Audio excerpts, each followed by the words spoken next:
Hello, welcome everybody. I am going to be chatting today with Katie Lawless, who is the Director of New Business and also the Coordinator for International Travel and patients looking for treatment abroad at Clinica Tambre in the amazing Madrid, Spain, which I absolutely love. And we're going to be talking about the pros and the process of treatment in Spain, what you may need to think about before, how they can help you, how long it might take, etc. So have your questions ready, and I'm going to invite her in now. International Women's Day to everybody who's joining. Nice to see you. Katie will be here any second. Hello, Katie. Welcome. Hi, Louise. Hi. How are you? I'm well, thank you. How are you? I've just given you an introduction, but feel free to tell everyone a little bit more about you and how you support people in making a decision to have treatment in Spain. Yes, of course. So I am the UK country manager for Clinica Tambre, and my job is really to oversee the welfare of all of our patients coming from the UK for treatment abroad.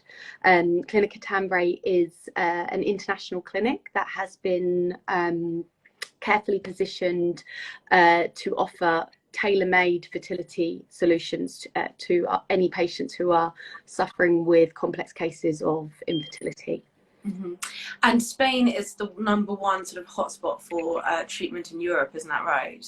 Yes, Spain is the leading country in Europe for fertility treatments, and Clinica Tambre has actually over 40 years of experience treating patients with complex cases. And so I know that Louise Brown, the first IVF baby, was born in 1978, and that's actually the same year that Tambre was established as well. So we've been right there at the since the very beginning, helping patients achieve their dream.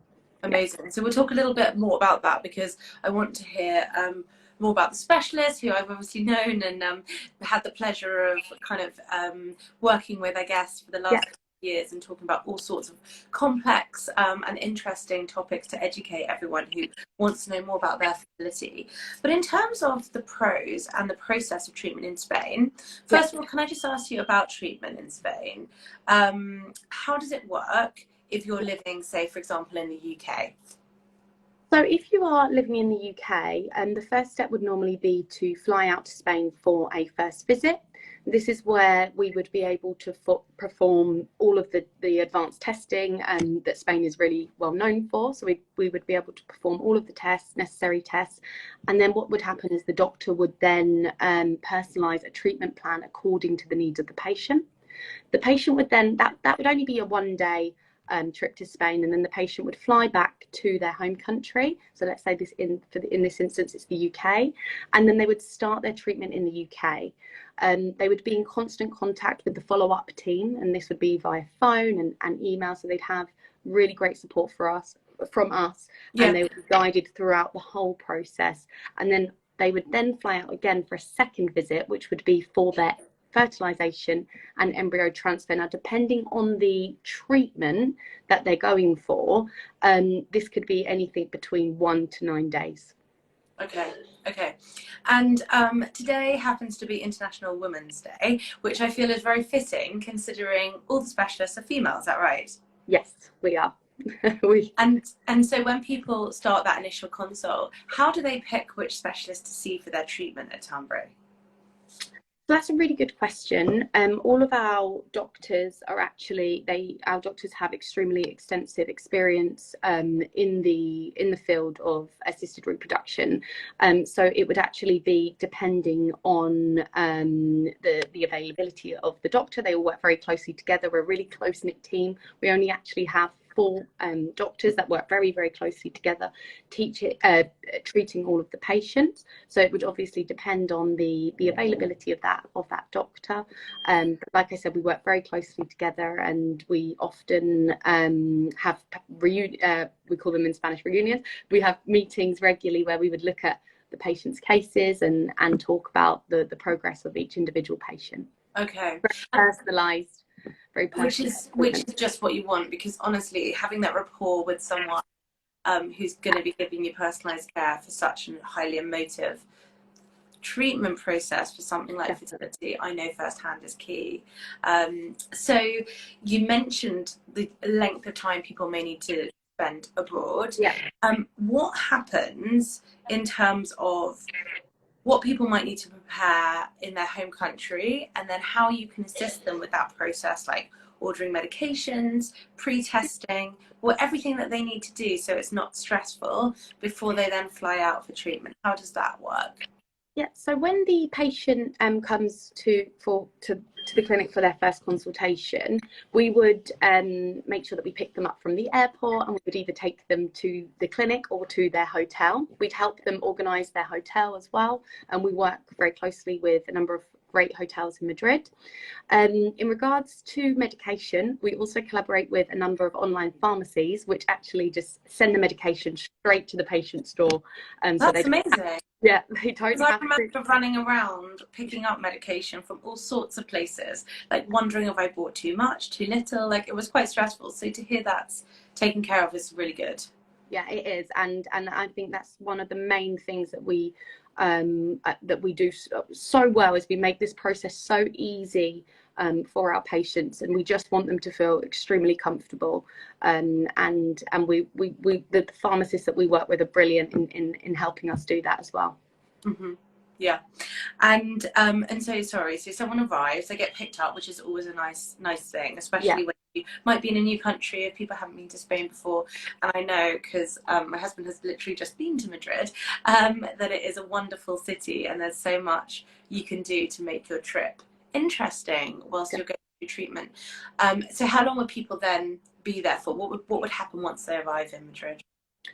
So if they were just coming for their first visit, they would just be in the clinic for around 3 hours, and that would be where they would spend they would spend over an hour with the doctor, then they would spend time with the nurses, and then they would spend time with their patient coordinator, where the patient coordinator would then explain the whole logistical side, and then patients would stay the night and then enjoy Madrid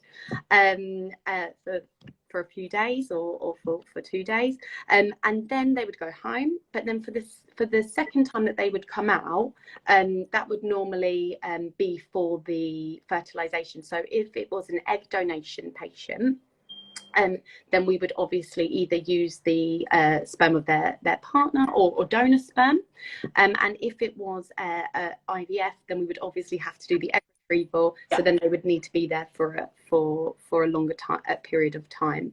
We also work with, I don't think I mentioned, we also work with a number of clinics in the UK. So any scans that needed to be done whilst the patient was undergoing treatment with us, that we would be able to organise that with our satellite clinics in the UK.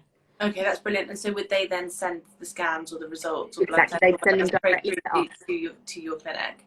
That's really, really good. And then what would happen with the specialist, or who would get in touch with the patient to say, okay, we've received this and this is what we need you to do next? Would that be yourself? That would be myself or one of my team members. So our patient coordinators, obviously I'm from the UK, so I'm a native English speaker, but we actually have a team of multilingual patient coordinators. So all of our patients will always be treated in their mother tongue, and as I mentioned previously, we're in constant communication with them via email and telephone as well. So any results that we need to share with them, we would either send them via email, or we would give them a call as well. And they also have the option, if they have any medical questions, to have another consultation online with the doctor, so that we can make sure that they're completely comfortable and that all of their questions are being answered constantly. That's so good. And if anyone has any questions now for Katie, please feel free to shoot them over. If anyone would like to book a free consultation with Clinica Tambre, then please do DM them or myself, and I can put you in touch. I'm happy to do that. I'd love to know a little bit more about why Spain is the #1 kind of European destination for fertility, because they've got serious advancements, haven't they, in medicine generally as well as fertility. Is that right? Yeah, definitely. So if we were talking about egg donation, Spain is Spain is the leading clinic in Europe for egg donation. Now, a massive part of that is because of our laws and our legislation. Okay, so first of all, let's look at the law around the age of the donors. So in Spain, you cannot donate eggs over the age of 35. Okay, but at Clinica Tambre, we don't actually allow anyone to we aim for donors under the age of 30, but we don't accept donors over the age of 32. Okay. And that obviously says a lot about the egg quality of donors. So that's one of the main reasons that Spain is leading the way in egg donation, but also because of the fact that our donors are, and also the Spanish law states that all donors must remain anonymous. But the law also states that the donors must resemble the recipient. Okay, right. So what we actually do at Clinica Tambre is we use a biometric facial analysis analysis software that basically looks at 100 different points on the face of the patient, and then looks. Yeah, it's called PhenoMatch, exactly. And then what that does is it looks at 100 different points on the face of the patient, and then looks for a donor that resembles that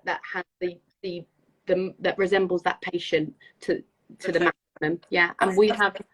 Yeah, and in Spain there are no another reason why it's such a great country to go for egg donation is because there's no waiting list. We don't have shortage of donors. At Clinica Tambre we're in the capital of Spain, so we're in Madrid, so it's an extremely cosmopolitan city. And we have a really wide range of international donors to cater to all different ethnicities and origins. That's really good. So because I know that you're very inclusive of all types of family building, which is fantastic, whether that's solo parents by choice, same-sex couples, for example. So for example, if you had a lesbian couple and you were doing the matching process for egg donation, should you need to, would you sort of, what would happen there? So if we look at both partners, for example? Oh yeah, of course. That's exactly what we would do. So if we had a same-sex couple that were looking to go ahead with egg donation and sperm donation, so this would be called double donation. Yeah. We would then ask them. We would actually look at both of them and take that into consideration for both donors. That's exactly what we would do. That's amazing. And then for women who are looking for a sperm donor, whether that's because there's male infertility or they're solo parents by choice or in a same-sex couple, what kind of support is available for selecting a sperm donor?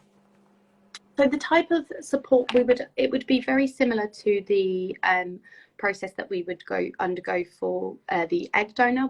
All of our sperm donors would be really thoroughly tested as well, and we would also take into consideration the phenotype of the patient, or the male, the female or the male patient. In the case that it was a female patient looking for a sperm donor, because she was wanting to go ahead and be a single mum, and then what we would do is we would actually look at her phenotype and we would match the sperm donor to her phenotype. If it was the case that it was a female patient looking to go ahead with a sperm donor because there was male infertility issues, then what we would actually do is we would match the male donor to the husband or to the partner. Yeah, that makes complete sense. And then a question that we get asked a lot with Spain being such a popular destination for fertility is like, what to look for when choosing a clinic. Yes. So what would be your advice in terms of like looking at what would you look for if you were picking a clinic abroad? Good question. So I think the first thing, and you said it yourself, is to make sure that you have a great rapport with the clinic in general. So with your patient coordinator, with the doctors, with the whole team involved in your treatment process. And I think if you're going abroad, most of the patients that choose to go abroad for treatment, it's because they've already had maybe a number of failed cycles, or they have a complex case. So I think that the main thing to bear in mind is that the clinics need to be offering personalised treatments, and you'll see that through which tests they're offering. For example, a patient that has maybe had numerous miscarriages would then be a candidate maybe for an endometrium biopsy, where we would be able to look at the immunology of the endometrium and things like this. So this is just an example, right? Yeah, it's a really good example, because I had someone email this morning and say, I'd love to be put in touch with a clinic who specialises in low AMH, for example. So exactly. It's about looking at it's about what we do well and what clinics abroad are doing well. It's about looking at the problems that the patients are facing and matching the solutions to those problems, and we do that from the very start. Our patient coordinators have even got experience in that, so it's not just so the patient already knows what types of solutions the clinic can offer them before they come over for their first visit with the doctor. That's really good. That's really good. And what I love about Tambre is the fact that it's very modern, and I know it's a boutique clinic, so you get this real warm feeling of just feeling comfortable, and kind of just everything around you is a nice experience, and it's modern and fresh, clean, and Clinica Tambre is beautiful. It's an amazing place to work. It's a luxury clinic. It's a boutique clinic. It has a boutique feel. It almost feels like you're in a spa when you're there. And this is just because we really want patients to come and feel absolutely at ease and relaxed. And they do. They do. So as I mentioned before, for anyone who's watching now or joining, Clinica Tambre, they offer a free first consult. So could that be virtual or in person? Yeah, so we would absolutely offer either a free 30-minute consultation with a doctor, or an in-person first consultation as well, where we would actually then that would be where we would pick you up and take you either to the clinic or to the hotel. And what would people expect during that first consult? What kind of questions do you think they'd be asked, and what would they go over with the doctor for someone who might be looking for treatment, or walking through the doors for the first time of a clinic? Yeah, so you would be greeted by one of our patient coordinators, who would then accompany you on your journey, on your fertility journey with Tambre. You would then have your consultation with the doctor. We would give you an ultrasound scan. We would perform any tests that we needed to do based on your medical history. So the doctor would take a very deep dive into the patient's medical history, and then they would come up with, okay, because of this, we want to do these tests. And then after we have those test results, what we would do is we'd be able to personalize the treatment for the patient.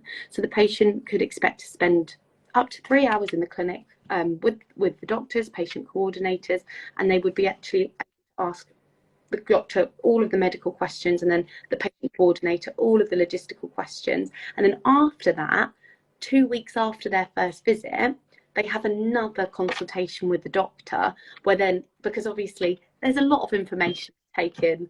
And it's hard to take it all in at the beginning, especially if you really don't know what the next step is going to be and what you need. Exactly, which is why they always have. So the way it works with Tambre, and I don't know if it works like this with other clinics, but normally the way it would work is that the patient would maybe have a 30-minute consultation with me prior to flying out to Spain, and then they would have the first consultation in the clinic, and then after that they would have another consultation, but with the doctor again 2 weeks later, and that would be online. And I think that's really important, because with me they get to ask loads of questions before they fly out, so I prepare them for the first consultation in the clinic. And when they're in the clinic, and I always say to them, write down as many questions before you come, so that you can make sure that you ask all the questions. And then if they don't know, it doesn't matter, because then they know that they've got another consultation with the doctor just a few weeks after. And and almost all the time there's more questions, because there's just so much information to take in. Also, there isn't such thing as a stupid question, is there? I mean, it's so overwhelming, and there are so many things that are uncertain. So I think advocating for yourself and asking as much as you need to know is a really good thing. Exactly, exactly. And we want to make sure that we encourage our patients to, on the day of that first consultation, we encourage them to ask any questions, because the most important thing is that they are 100% sure and comfortable with the treatment that's being proposed to them, and with the clinic as well. We want them, we want to make sure that they're comfortable with us, and with and have a full understanding and understand everything that we're doing and why we're doing it, why we're recommending this. Makes complete sense. The other obviously great thing about having treatment in Spain, or being in Spain and hopefully enjoying the city as well, being there, is that nutritionists and fertility nutritionists often recommend the Mediterranean diet for fertility. So how great to be, you know, surrounded by restaurants and wonderful places where you can sort of indulge in food that's can be healthy. Yeah, definitely. I mean, Madrid is not short of amazing restaurants. Yeah. Absolutely. And I mean, the Mediterranean diet is by far the best. So what do you tend to see lots of people coming from all over the world? Where do most of the patients come from traveling for treatment? So we actually treat patients from all over the world, but we have many patients from the UK and France as well. Actually, France and the UK, but we do see patients from all over. Even we have patients come to us from the US as well for treatment, and we've had patients come from worldwide, or mainly UK, Germany, France, and Italy, and the Netherlands are our main source of kind of patients. That's where we see most patients coming from, but outside of Europe as well. And COVID and testing at the moment, well, if you're in the UK, I believe, from having just recently, you know, travelled a bit, testing is not required if you're vaccinated. So does that make it a lot easier for people to travel now? Yes, that does, exactly. So you just have to, it's really simple, and it's the same when you go to the UK and the same when you come to Spain. You just have to fill out your passenger locator form. But our patient coordinators would send that to the patients so that they could easily fill it out. And then when you're at the clinic, we would ask to do a COVID test, but we would be able to provide that for the patients as well. Okay, amazing. And I presume flights to Spain can be pretty good if you find a good time to fly, etc. They don't need to be super expensive. Same with hotels.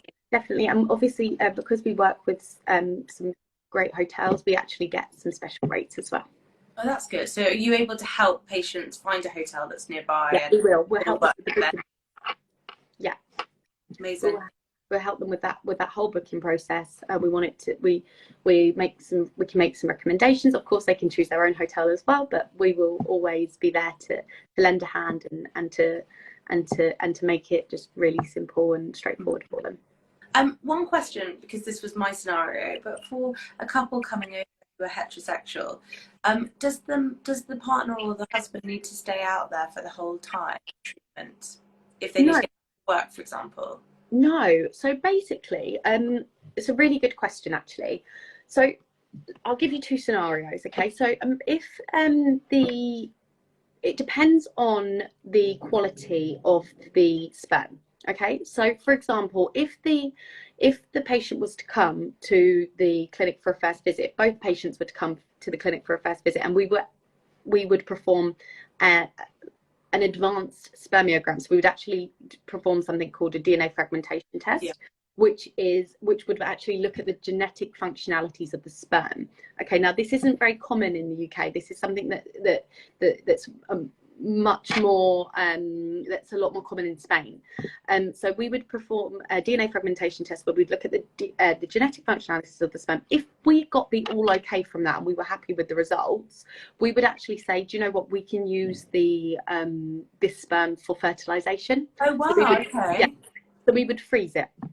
So I had a case very recently where the husband couldn't fly back out. So what we did is we used the frozen sperm sample, and everything was a-okay. So that's absolutely fine. That's something that happens regularly if the sperm's okay. If the sperm showed a lot of DNA fragmentation, and we would say, okay, we need to make some improvements.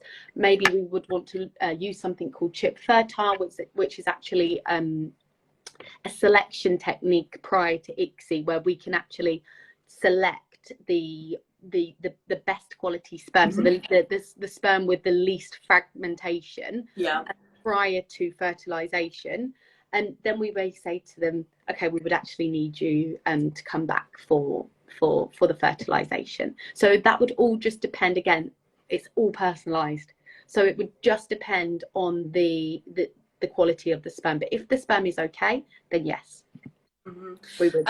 Lucy has just asked, it's a good question. A lot of tests are known to be centered in Spain, which we we're just talking about the advancements in medicine there.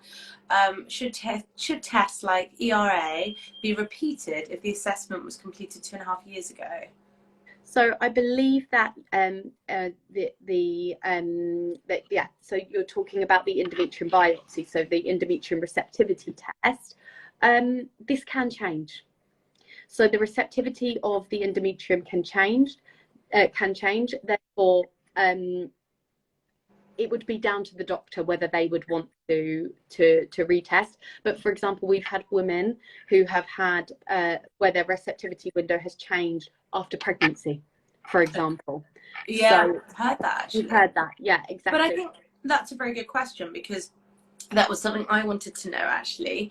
Like, if you've been tested for certain things, and actually I asked this in between, so I had a child through IVF. Yeah. And I wanted to reuse some of my tests from before I had her, when we went back to try for a sibling. But some tests needed to be repeated because of the length of time and because of having a child in between. Yeah. So is that quite common that you might need to redo tests? Of course, and it, I mean, it would depend with an endometrium biopsy.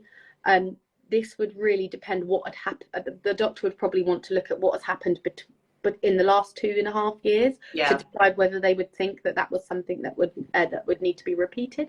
But let's say like a common case, AMH. Yeah, okay. Exactly. AMH. If they've told me that they've had their AMH tested over 12 months ago, I would think that would be a test that we would probably want to repeat. Mm-hmm.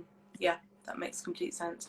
And I presume that's the same for sperm samples as well. Oh yeah, no, definitely. And also because sperm changes all the time, and because sperm, for example, it has a lot to do with like the lifestyle, so there could be some lifestyle changes we need to make, and also our sperm tests are so much more advanced than in other countries that we would always recommend that you would do a DNA fragmentation test when you come to the clinic. Which is a great idea, because that can probably sort of half the time and cost potentially of going off to look at women and invasive testing when there could be a male factor. 100%.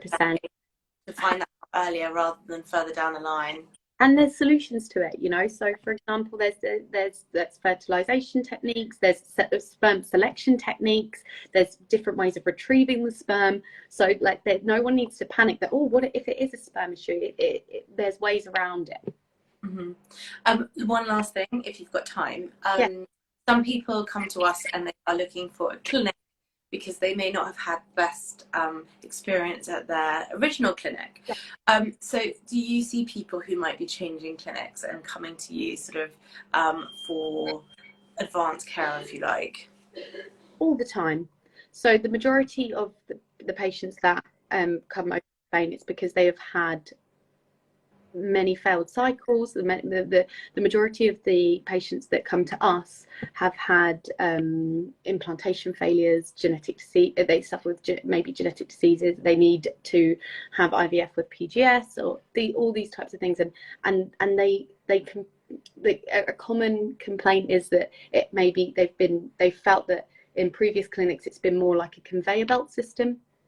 Hence why they've come to Clinica Tambre for a more personalised and patient-centred treatment. And yeah, we get it all the time. Yeah. Thank you so much, Katie. It's been so insightful. If anyone does have any questions for Katie, please do DM Clinica Tambre or ourselves. We can help connect you if you would like a free consult, whether that's in person or via Zoom, for example, just to find out a bit more information. But Yeah, it sounds like a fantastic option for people who might be looking at treatment abroad or in their home country. So thank you so much for explaining more about it. Thank you, and thanks to everyone for watching. Thank you. Thanks everyone. Bye. Bye. Bye.